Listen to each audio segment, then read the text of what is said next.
Thank you for joining us today, Dr. Sure, Wang. no problem at all. First, I just want to kind of get to know you. Could you tell us a little bit about where you're from and why you do what you do? So I'm originally from Massachusetts. I grew up outside Boston, and I've sort of traveled all over the world for my training. I was in Los Angeles, in New York City, and Connecticut. And then when I finished my training, when it came time to get a job, my husband and I were looking around at a lot of different options, and we chose Buffalo. And we have been here for more than, I think, 6 or 17 years. We've raised our kids here. We have a home. And this is still my first job, and I still love it. So wonderful. Now you treat leukemia. Yes. Could you tell us what leukemia is? So leukemia is just a fancy name for blood cancer. So instead of saying lung cancer or breast cancer or prostate cancer, we say leukemia, which means it's a blood cancer. There's different categories of leukemia. There's acute leukemia, which is really rapidly growing, immediately life-threatening blood cancer. And then there's chronic leukemias, which is more slow-growing, indolent, and people can live for months or years with very little treatment. However, for the acute leukemia, which is what I typically specialize in, it's really important for those individuals to come to medical attention and to seek care quickly. Generally, that means getting a blood test or even a biopsy of the bone marrow, which is the source of the cancer cells, and to start therapy within a week or two of their diagnosis because of the risk of complications and other things that can happen in these individuals. The other thing that we see more and more of is that the individuals getting diagnosed with some of these blood cancers are usually older individuals in their 60s and 70s. There could be people that had prior chemotherapy for another cancer who have survived and develop a therapy-related leukemia. So we're seeing more and more of it in the community, and as the chief of the leukemia service, we have a dedicated crew of 6 physicians and 10 nurse practitioners and dedicated research staff. All we do day in and day out is to fight against this particular type of blood cancer. We're highly specialized and highly experienced, and that's kind of our life's mission. Well, thank you. That's amazing work that you do. For somebody that may not know what warning signs or symptoms could be of leukemia, what would some of the symptoms be? Some of the symptoms are really vague. There's nothing specific. One thing that we see is patients with excessive bleeding. So if they blow their nose, they have a nosebleed and it lasts for like 30 minutes, an hour, or they start developing spots and bruising, that might be a sign that their blood counts are low. Other people develop just significant fatigue. They just can't move. They get short of breath. Those individuals come to medical attention because they feel awful or they get an infection or they're exhausted, and they go in and lo and behold they discover that their blood counts are off, either extraordinarily high or extraordinarily low. And when those tests come back, that should really prompt a referral to our office, because we're really the only center in this particular region that is highly specialized for the treatment of acute leukemias. Now, I'm assuming, Dr. Wang, that you're very involved with research here at Roswell Yes. Park. Could you tell us why it's important for the community to donate to Roswell and to the research projects here? So every single therapy that we have for cancer, including leukemia, has come out of a clinical trial, and that is testing new drugs that are developed in the laboratory and seeing that they work in patients and then them becoming the standard of care. So we have a mission not only to treat patients, which many doctors do in the community, but to push the envelope, to be cutting edge, to bring the newest therapies. Just in the last few years, I would have to say from 2017 till now, we've had 9 new drugs approved for the treatment of acute myeloid leukemia, which is what I specialize in. And I'm proud to say that at Roswell Park, it is a priority to bring those therapies to the community before they're FDA approved. So 7 of those therapies were here in our patients here in the Buffalo, Western New York area before they were approved by the FDA. When you have cancer, you don't want to wait. You don't want to be told, okay, 2 years from now there's going to be a drug for you. You need a drug now. You need therapy now, and that all comes from research. In addition to enrolling patients, we actively perform research. Every single one of my physicians on my service is involved in clinical research or laboratory research. And the support of the community is so key, because when you have a new drug, nobody knows anything about your drug. Nobody knows that it's going to help cure leukemia patients. In order to get that information, that data, we need to do research. But there's really very little funding when you have a product that nobody knows anything about. And so oftentimes people dismiss it. Major grant agencies and the government, they say there's not enough data, we're not interested, we're going to support somebody at a better funded place. And so the seed money for our research comes from the community, from individuals, patients, families that are touched with the disease that say, hey, you know what, Dr. Wang, I want to make things better, not only for my family member, but for future family members and future patients, that I'm going to pay it forward. You know, every day we have to do that. We have to look beyond ourselves. And this is an opportunity now in the middle of a global pandemic for us to think not just of ourselves, but of the people around us. Everything that we do, social distancing, masking, keeping our kids out of school, is for the greater good. And giving money to cancer research is a great thing, because you're going to see the results. You're going to see research coming out of here.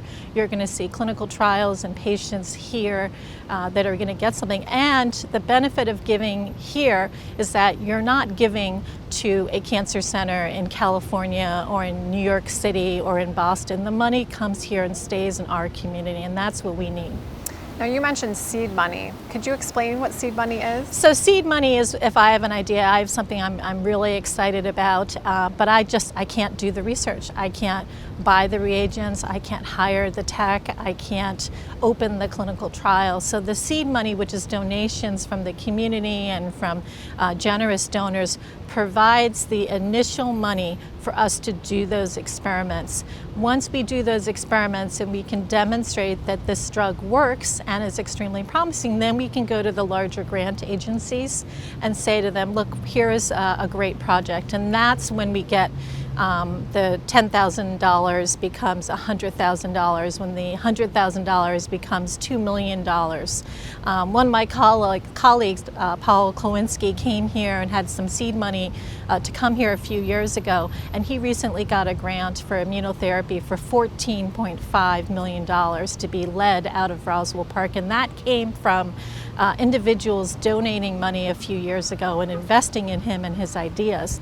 That's what seed money is. In this highly competitive atmosphere, just like anything, you know, you go to a national grant agency, they're funding less than 10% of the grants. I submitted a grant and they didn't even review it. They sent me an email and they said, thank you very much, Dr. Wang, but we had over 120 grant applications and we were only able to fund 5. And unfortunately, your research was great, but we just didn't select you. And so that's where the seed money comes in, because then I can go and I can get some money when I'm not one of those 5 out of 120 grants, and I can start something, I can light a fire, I can get the data, and I can go back to them. And then maybe next time I'll be in the top 10 or the top 3, and then I'm going to get the grant money. And if I get the grant money, it's going to be done here at Roswell, and it's going to benefit our patients. You know, those research things that you see those advertisements on the radio and like in the news, that money goes somewhere else. Why would you want to donate your money to somewhere else? We all have choices, right? And we need that money here. Amazing. COVID has affected cancer patients in such a tremendous way. How has it affected cancer care here at Roswell Park? Well, I'm proud to say that we have done an outstanding job of responding to the COVID pandemic. We've had, at the time of the outbreak in mid-March, we've developed very, very safe policies and procedures. Our infection rate is extremely low. All of our inpatients are screened. We have created, I would say, a very safe environment to the point where I feel safe coming to work, and I want to reassure my patients that my duty is to make them feel safe coming here as well. All of our patients, I feel like, are protected. We're always thinking about them. We're always thinking about the risk. Every day we're reporting symptoms, getting our temperature checked. We're creating as safe an environment as possible, because it shouldn't be a choice. cancer patients should not have to choose between coming in and getting cancer care versus getting a risk of the infection. It is essential that cancer patients, they can't delay, they can't take 3 months off. The cancer is not going to say, oh, well, there's a global pandemic, I'm not going to metastasize and progress. So it's important for us to continue to provide the care. Cancer can't wait, we can't wait. It's our job to ensure that our patients get that treatment, and I think we've done an outstanding job of doing that. I know I feel safe coming here at Roswell Park. Yes. I walk in, everybody's being screened, there's PPE, personal protective equipment we give everywhere. a mask to everybody that comes in here. We screen people. It's highly regulated. I have patients who say, I'm scared, I want to come to the hospital, I think that I'm going to get it. And when they come here, when I finally convince them to venture out, they say, my God, had I known that you guys were doing all these things, I would have come earlier. So Roswell Park just recently was ranked number 14 in cancer care across the United States. How does that feel for you being a physician here? I am incredibly honored. I'm proud. I feel like my child has come home from school and has gotten on the honor roll.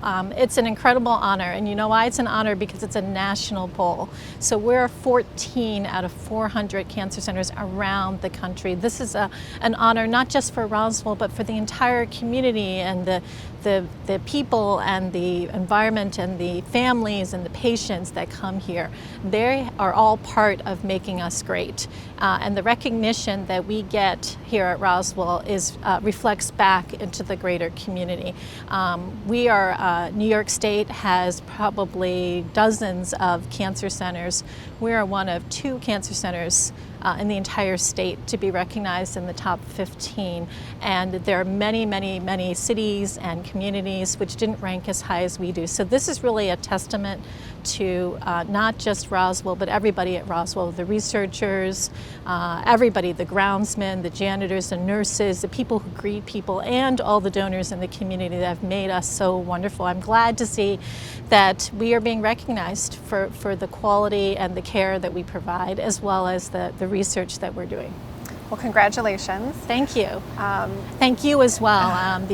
I think the donations that we receive from the 11-day power play, it's a really important key community builder spirit that we have here. It's unique. It's something that grew out of Roswell's own staff and the community here. It's something that is really special and different. Well, we have a lot of hockey players that play in the event every year. They prepare, they fundraise, they work out and make sure that they can get through their shifts. I know. It really is great to see that, the dollars that they raise really support this hospital. Is there a message that you have for any of the players out there?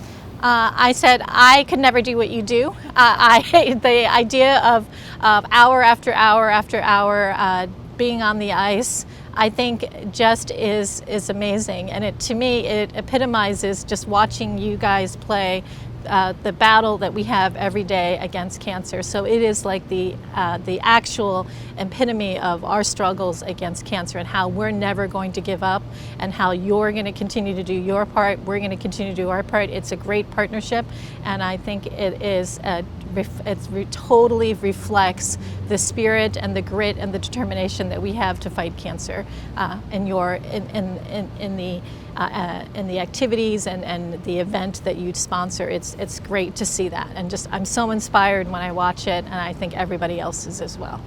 Well, thank you, Dr. Wang, for taking all the time that you did today to spend with us.